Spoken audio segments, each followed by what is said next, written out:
Assalamualaikum dan salam sejahtera. Anda bersama saya Asma Hafizah Ismail dalam berita 3 Dimensi Institut Pembangunan dan Kecemerlangan Kepimpinan AILID. Merekayasa pemikiran mendepani perubahan, itulah tema bagi Majlis Perhimpunan AILID Penggal Kedua tahun 2022 yang telah dilaksanakan dengan jayanya menerusi kerjasama rentas bahagian dan kluster oleh Bahagian Inovasi dan Jaminan Kualiti bersama kluster kenegaraan AILID.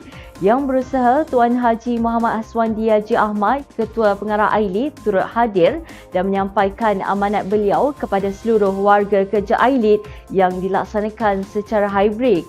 Menurut Tuan Haji Muhammad Haswandi, perubahan adalah satu kemestian dan bukannya satu pilihan. Oleh itu, untuk menjadi warga kerja yang dinamik dan kekal relevan sebagai satu organisasi dalam memimpin kecemerlangan belia di negara ini, warga AILID perlulah mengubah cara pemikiran dan cara gerak kerja dengan memandang dari sudut kacamata keperluan belia itu sendiri.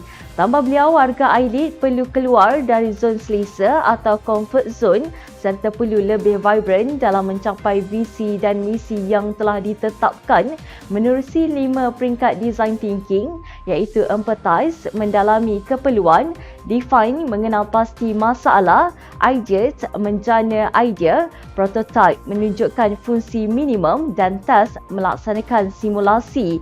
Beliau turut berharap agar warga AILID sentiasa peka dengan perubahan yang berlaku dan dapat mendepani perubahan tersebut melalui transformasi persepsi dan corak pemikiran sekaligus dapat bergerak seiring dengan perubahan keadaan semasa bersama-sama dengan era kepimpinan VUCA masa kini. Bagi menyahut seruan kerajaan untuk menjadikan warga perkhidmatan awam terus kekal aktif semasa waktu bekerja, perhimpunan bulanan kali ini telah melaksanakan sesi X-Break dengan melaksanakan aktiviti chair aerobic. Menyahut seruan aspirasi keluarga Malaysia yang digagaskan oleh Yang Amat Berhormat Datuk Seri Ismail Sabri Yaakob, Perdana Menteri Malaysia, AILID menerusi Kem Wawasan Negara Kundasang Sabah telah menganjurkan seminar kepimpinan aspirasi keluarga Malaysia. Program yang dilaksanakan dengan kerjasama Jabatan Pendidikan Negeri Sabah JPNS ini telah melibatkan penyertaan pelajar daripada Kolej Tingkatan 6 Kota Kinabalu Sabah.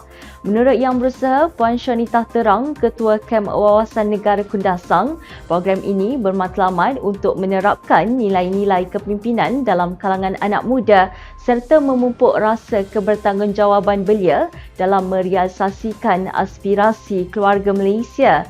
Menerusi slide kepimpinan digital yang disampaikan oleh Encik Muhammad Kamal Muhammad Afandi, Penolong Pengarah Kanan Kluster Modal Insan AILID, menyatakan bahawa generasi muda merupakan kelompok yang terkehadapan dalam dunia digital, maka pendekatan kepimpinan digital mampu memberikan peluang baharu kepada potensi diri mereka sekaligus dapat mewujudkan prinsip kepemimpinan yang lebih efektif.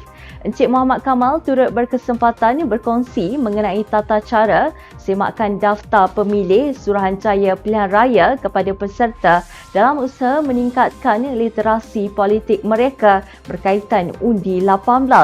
Semoga pelaksanaan program sebegini mampu menjadi medium perantara buat anak muda ke arah melahirkan warga negara yang berteraskan aspirasi keluarga Malaysia. AILID menerusi kluster kerjaya terus mengorak langkah dalam usaha melahirkan anak muda berkompetensi dalam menyalahkan potensi diri dengan menganjurkan program seminar kerjaya Hire Me Now.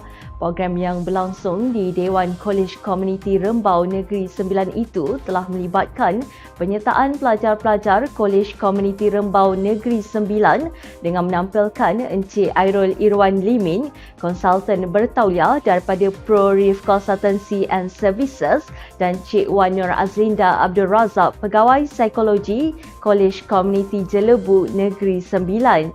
Menurut Encik Airul Irwan, temuduga merupakan perkara yang perlu dititik beratkan oleh setiap bakal pekerja kerana menerusi temuduga calon bakal dinilai dan dilihat dalam pelbagai aspek bagi memenuhi kriteria yang dikehendaki. Tambah saudari Cik Wan Nur Azlinda yang mengendalikan sesi Grooming Dress for Success, penampilan diri merupakan elemen penting dan terawal yang dinilai oleh majikan ketika temuduga dan pelajar seharusnya tidak memandang remeh mengenainya dan menitik beratkan cara berpakaian yang profesional. Semoga inisiatif program sebegini mampu memberi gambaran kepada peserta sebagai persediaan buat mereka untuk menggilap potensi dan penguasaan kemahiran ketika memasuki dunia pekerjaan. Perkara yang hebat tidak berlaku secara mendadak, ia terhasil daripada beberapa tindakan yang kecil. Perkara yang paling menakutkan ialah takut untuk mengambil risiko kerana ia mengikut kita sepanjang hayat. Terus ikuti kami di semua platform media sosial Ailit. Jangan lupa temui kami pada jam 3 petang dengan 3 berita penting 3 kali seminggu pada hari Isnin, Rabu dan Jumaat hanya di Berita 3 Dimensi. Saya Asma Hafizah Ismail. Assalamualaikum dan salam keluarga Malaysia.